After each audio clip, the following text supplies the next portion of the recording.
and her devotion to ensuring that all Americans have health care are all important reasons. But let me also publicly thank you in front of your neighbors and your constituents for coming up to New Jersey and New York to help us after 9/11. We could not have gotten through what we experienced and faced without having Americans from all over our country coming to help us. So Mark, thank you for being such a wonderful Red Cross volunteer and someone who really lent us a helping hand. And I've been having such a wonderful time traveling around the state, meeting people everywhere I go, talking about what's on your minds, having a chance to tell you what I would do if I were given the honor to serve as your president. Because if we don't have a strong and prosperous middle class, we will not have a strong and prosperous America.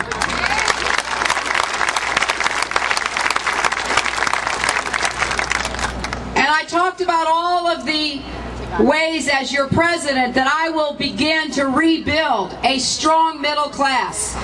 I come from the middle class. I think most Americans have their roots there or work their way into it.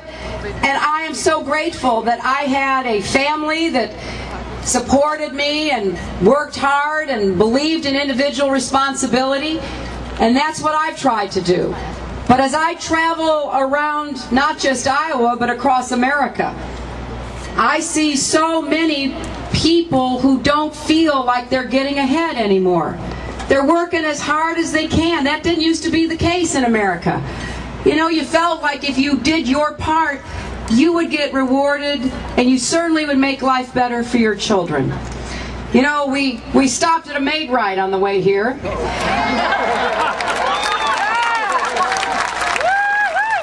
And I'll tell you what, they are made right. So it creates good economic opportunity for hardworking Americans. And I believe there are things a president can do to make a difference.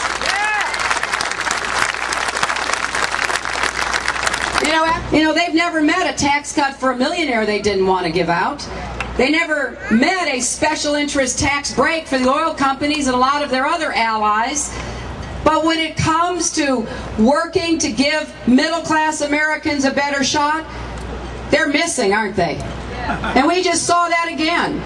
You know, I have worked most of my adult life to try to get health care for Americans, particularly children. Because I believe that if you don't get a child off to a good start, that child will never be able to live up to his or her God-given potential. And I think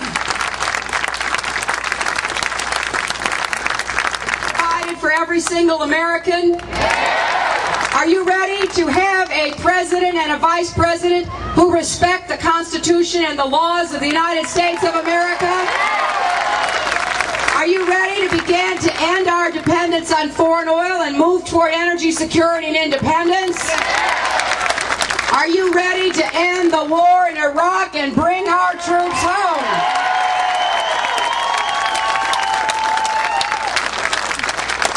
Well, if you're ready for change, I'm ready to lead. And I want to be a leader who once again sees every American. No more invisible Americans. Nobody feeling like their government doesn't even see them or care about them. Well, I see you. I hear the story of the waitress at the maid right. I listen to the woman who's just lost her home with 5 kids. And I will continue to hear you and see you all the way to the Oval Office. And together, we will turn our country around.